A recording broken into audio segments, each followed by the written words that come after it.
పారిశ్రామిక ప్రాంతం 60వ వార్డు ఇందిరా కాలనీలో కొలువైన శ్రీ గౌరీ పరమేశ్వరుల ఆలయంలో బుధవారం శ్రీ గౌరీ నూకాంబిక అమృతవర్షిణి కోలాటం సభ్యుల ఆధ్వర్యంలో కోలాటం ఘనంగా నిర్వహించారు.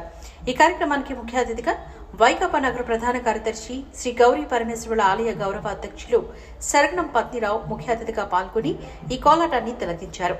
ఈ సందర్భంగా మాట్లాడుతూ శ్రీ గౌరీ నూకాంబిక అమృతవర్షిణి కోలాటం సభ్యులందరూ ఎంతో నిష్ఠతో భక్తిభావనతో శ్రీ గౌరీ పరమేశ్వరుని ఆరాధిస్తున్నారు.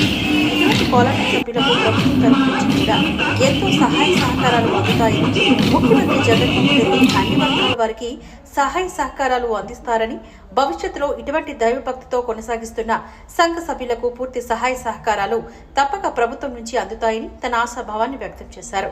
ఈ కార్యక్రమంలో కోలాటం అధ్యక్షురాలు పెంటకుంట మంగళలక్ష్మి, కాళ్ళ హైమ ఆల పద్మ, శరగడం మహేశ్వరి, ఏ లక్ష్మీ భవాని, శరగడం రోహిణి రత్నం, శరగడం నాగలక్ష్మి తదితరులు ఈ కార్యక్రమంలో పాల్గొన్నారు. అందరికీ నమస్కారం. మరి 60వ వార్డులో శ్రీ గౌరీ పరమేశ్వర ఆలయం వద్ద శ్రీ గౌరీ నూకాంబిక అమృత వర్షిణి వాళ్ళ కోలాటం ట్రూపు. ఎందుకంటే ఆంధ్రప్రదేశ్ ముఖ్యమంత్రి గారు అందరికీ సహకారాలు అందిస్తున్నారు. అలాగే ఈ యొక్క కోలాటం వాళ్ళు కూడా మరి ఆంధ్రప్రదేశ్లో చాలా మంది ఉన్నారు.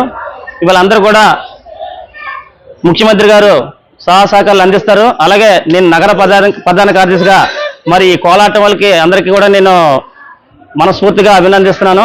ఎందుకంటే సుబ్బారెడ్డి గారు కూడా ఈ విషయం తీసుకెళ్ళాం.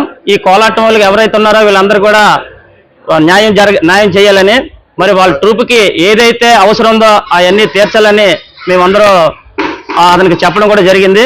మరి ప్రభుత్వ సహకారం కూడా వీళ్ళందరికీ ఉంటుంది.